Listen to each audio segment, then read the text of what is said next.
Good evening मेरे प्यारे साथियों, मैं एस के सर एक बार फिर से आपका अपने चैनल NIICT परिवार में हार्दिक हार्दिक स्वागत एवं अभिनंदन करते हैं।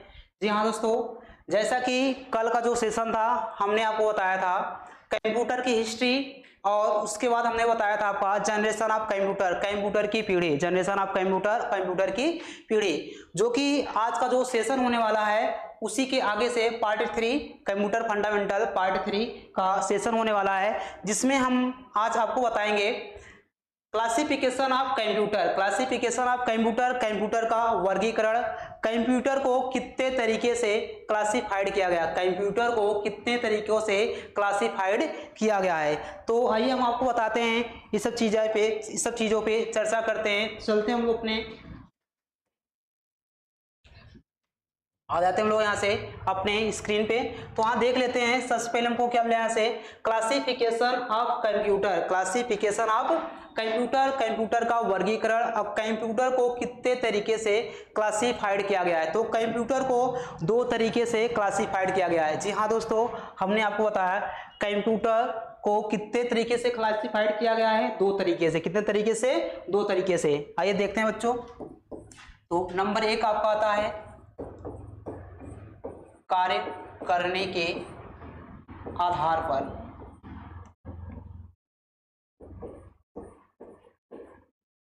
कार्य करने के आधार पर। नंबर दो आता है आकार के आधार पर। जैसा कि हमने आपको बताया क्लासिफिकेशन ऑफ कंप्यूटर, कंप्यूटर को कितने तरीके से क्लासिफाइड किया गया, तो हमने आपको बताया कंप्यूटर को दो तरीके से क्लासिफाइड किया गया है। नंबर एक आता है कार्य करने के आधार पे, और नंबर दो आता है आकार के आधार पे। तो सबसे पहले हम देख लेते हैं नंबर एक यहाँ से कार्य करने के आधार पे। तो हम देख लेते हैं यहाँ से कार्य करने के आधार पे कंप्यूटर कितने प्रकार के होते हैं। आइए हम आपको बताते हैं कि कार्य करने के आधार पे कंप्यूटर कितने प्रकार के होते हैं। तो कार्य करने के आधार पर कंप्यूटर हमारे तीन प्रकार के होते हैं। कार्य करने के आधार पर कंप्यूटर हमारे तीन प्रकार के होते हैं। तो नंबर एक आता है एनालॉग कंप्यूटर,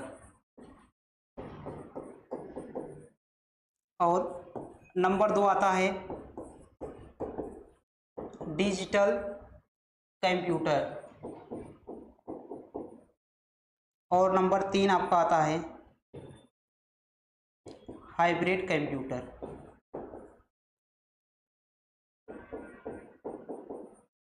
हाइब्रिड कंप्यूटर, जैसा कि हमने आपको बताया यहाँ से कार्य करने के आधार पे कंप्यूटर आपके तीन प्रकार के होते हैं। कौन कौन से? Analogue computer, digital computer, hybrid computer. Analogue computer, digital computer और हाइब्रिड कंप्यूटर। तो चलते हैं हम लोग यहाँ से एक एक स्टेप पे चर्चा करते हैं। तो सबसे पहले हमारा आता है एनालॉग कंप्यूटर। तो सबसे पहले हमारा आता है यहाँ से एनालॉग कंप्यूटर। ये हमारा क्या होता है? Analogue computer. क्या होता है हमारा? ये एनालॉग कंप्यूटर होता है। तो आइए देख लेते हैं यहाँ से हम।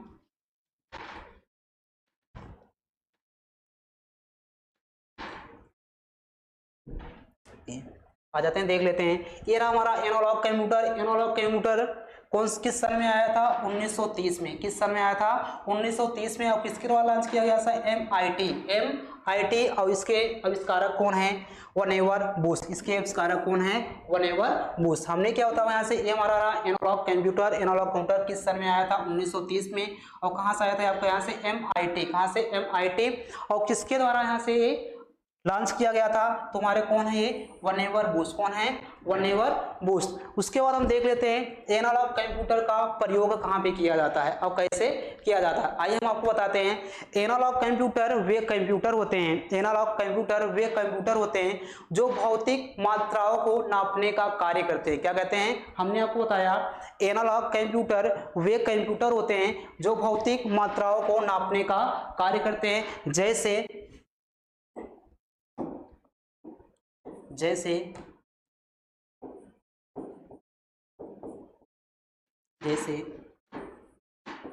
ताप, दाब,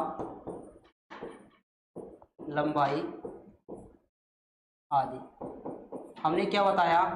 एनालॉग कंप्यूटर वे कंप्यूटर होते हैं जो भौतिक मात्राओं को नापने का कार्य करते हैं, जैसे ताप दाब लंबाई आदि, जिससे ताप दाब लंबाई आदि। और एनालॉग कंप्यूटर क्या होते हैं? एनालॉग कंप्यूटर डिजिटल सिग्नल पर कार्य करते हैं। क्या करते हैं? डिजिटल सिग्नल पर कार्य करते हैं। एनालॉग कंप्यूटर का प्रयोग वैज्ञानिक क्षेत्र में किया जाता है। और हमने आपको बताया एनालॉग कंप्यूटर का प्रयोग किस लिए किया जाता है, यहाँ से भौतिक मात्राओं को नापने के लिए यूज किया जाता है। तो भौतिक मात्रा को नापने के लिए क्या किया जाता है? यहाँ से भौतिक मात्रा को नापने के लिए क्या करते हैं? यहाँ से यूज करते हैं, क्या नापते हैं? यहाँ से ताप दाब लंबाई आदि, ताप दाब लंबाई आदि। इसके बाद हम लोग आ जाते हैं डिजिटल कंप्यूटर। किस पे आ जाते हैं हम लोग इसके बाद? Digital computer. तो अगला हमारा आ जाता है डिजिटल कंप्यूटर। डिजिटल कंप्यूटर क्या होता है देख लेते हैं हम लोग। तो डिजिटल कंप्यूटर हमारा कब आया था? 1942 ईस्वी में। कब आया था हमारा? 1942 ईस्वी में आया था। 1942 ईस्वी में आयोवा स्टेट यूनिवर्सिटी, और किसके द्वारा लॉन्च किया गया था यहाँ पे? जॉन विसेंट अंटासॉफ और क्लिफोर्ड बेरी। किसके द्वारा लॉन्च किया गया था? जॉन विसेंट अंटासॉफ और क्लिफोर्ड बेरी के द्वारा लॉन्च किया गया था। और इसका उपयोग किस लिए क्या किया जाता है? यहाँ से डिजिटल कंप्यूटर का प्रयोग जोड़ने घटाने के लिए किया जाता है, कैलकुलेशन के लिए करते हैं। ये क्या करते हैं? जोड़ने घटाने का कार्य करते हैं और लॉजिकल ऑपरेशन करते हैं। क्या करते हैं? जोड़ने घटाने का कार्य करते हैं और लॉजिकल ऑपरेशन करते हैं। कौन से कंप्यूटर? आपके डिजिटल कंप्यूटर। कौन से कंप्यूटर? Digital computer. हमने बताया क्या एनालॉग कंप्यूटर क्या करते हैं? भौतिक मात्राओं को नापने का कार्य करते हैं। और डिजिटल कंप्यूटर क्या करता है? यहाँ से जोड़ने घटाने का कार्य करता है, लॉजिकल ऑपरेशन करता है। क्या करता है? लॉजिकल ऑपरेशन करता है। तो अगले चलते हैं यहाँ से तीसरे नंबर पे। तीसरे नंबर पर हमारा क्या आता है? यहाँ से कौन सा कंप्यूटर? Hybrid computer. कौन सा आता है हमारा? Hybrid computer. तो हाइब्रिड कंप्यूटर वहां कब आया था? 1961 ईस्वी में। कब आया था हमारा? 1961 ईस्वी में आया था। कब आया था हमारा? 1961 ईस्वी में आया। कब आया था? 1961 ईस्वी में आया था। उसके बाद हमने देखा यहाँ से कि ये किसके द्वारा लॉन्च किया गया था? Packard Bell. किसके द्वारा लॉन्च किया गया था? Packard Bell. ये तो हमारा आपका हाइब्रिड कंप्यूटर ओल्ड मॉडल है। तो हमने इसको दिखाया आपको यहाँ से। ये कब आया था? 1961 में। और किसके द्वारा लॉन्च किया गया था? पैकार्ड बेल के द्वारा। किसके द्वारा लॉन्च किया गया था? पैकार्ड बेल के द्वारा लॉन्च किया गया था। इसके बाद हम देखते हैं आपका यहाँ से देखते हैं हाइब्रिड कंप्यूटर। और हाइब्रिड कंप्यूटर का प्रयोग कहाँ और कैसे किया जाता है? हाइब्रिड कंप्यूटर का प्रयोग कहाँ और कैसे किया जाता है? हम आपको बताना चाहेंगे एनालॉग और डिजिटल कंप्यूटर। एनालॉग और डिजिटल कंप्यूटर दोनों से मिलकर हमारा क्या बनता है? Digital computer. क्या बनता है हमारा? Digital computer. हमारा क्या बनता है यहाँ से? हमारा क्या होता है यहाँ से? हमने क्या होता है यहाँ से? एनालॉग और डिजिटल कंप्यूटर से मिलकर हमारा क्या बनता है? Hybrid computer. क्या बनता है? Hybrid computer. जैसा कि हम बताना चाहेंगे हमारा हाइब्रिड कंप्यूटर किससे मिलकर बना होता है? एनालॉग और डिजिटल। एनालॉग और डिजिटल। एनालॉग और डिजिटल कंप्यूटर से मिलकर हमारा क्या बनता है? Hybrid computer. क्या बनता है हमारा? Hybrid computer. और हाइब्रिड कंप्यूटर का प्रयोग कहाँ किया जाता है? पेट्रोल पंप पे। कहाँ किया जाता है? पेट्रोल पंप पे। पेट्रोल पंप पे पेट्रोल आदि को नापने के लिए किसका प्रयोग करते हैं हम लोग? हाइब्रिड कंप्यूटर का प्रयोग करते हैं। किसका प्रयोग करते हैं हम लोग? हाइब्रिड कंप्यूटर का प्रयोग करते हैं। आइए हम आपको बताते हैं यहाँ से। हमने आपको बताया analogue computer, number 2 digital computer,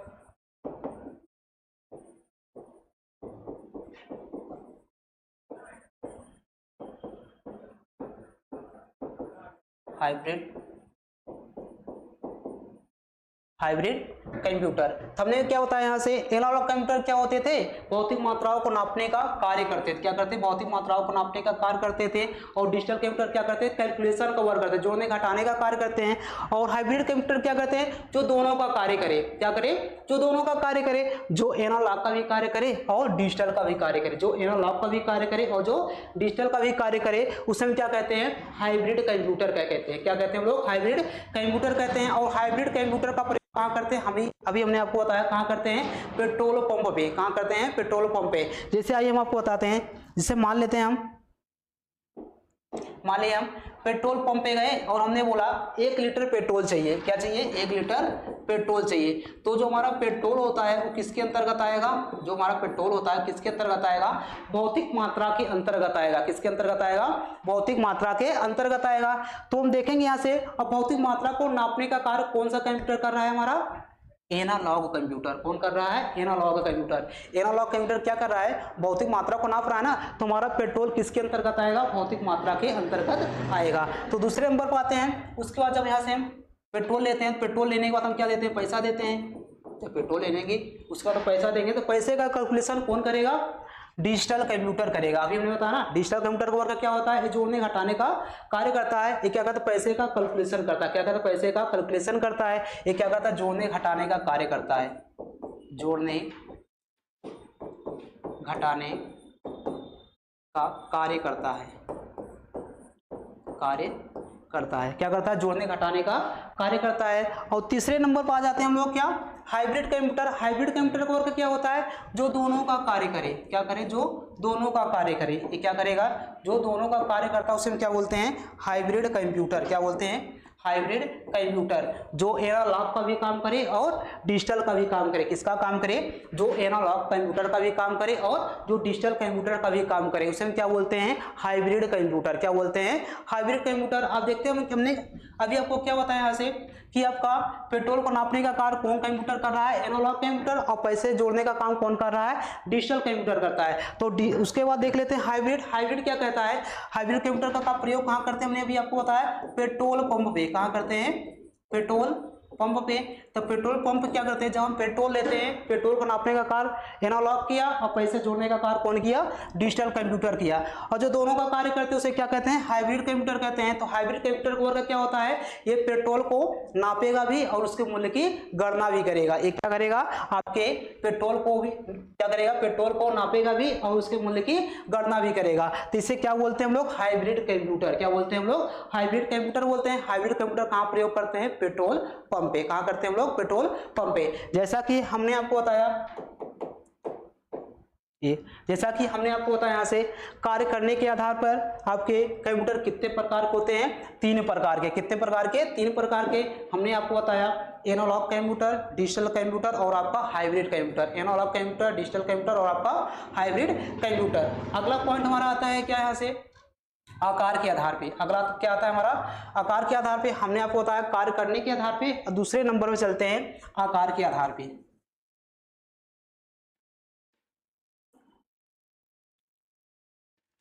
आइए देख लेते हैं यहाँ से आकार के आधार पर कंप्यूटर कितने प्रकार के होते हैं? 4 प्रकार के होते हैं। कितने प्रकार के होते हैं? 4 प्रकार के होते हैं। तो नंबर 1 हमारा आता है मिनी कंप्यूटर। नंबर 2 आता है माइक्रो कंप्यूटर और नंबर 3 आता है main frame computer. Main frame computer और नंबर 4 आता है सुपर कंप्यूटर। नंबर 4 आता है सुपर कंप्यूटर।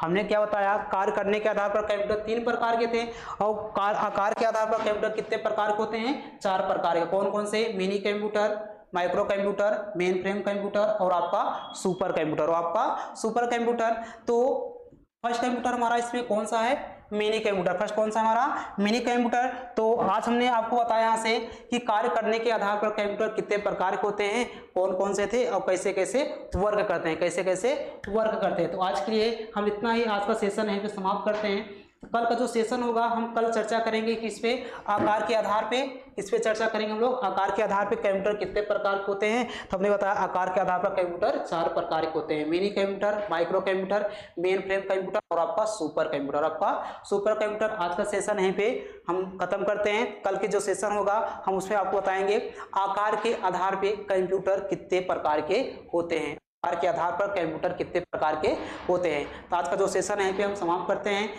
ठीक, कल का सेशन हम लेके आएंगे आपके लिए बहुत ही शानदार, बहुत ही ज़बरदस्त तरीके से, जो कि हम पूरे टॉपिक को समझाने की कोशिश करेंगे। बस आज के लिए इतना ही। जय हिंद मेरे प्यारे साथियों।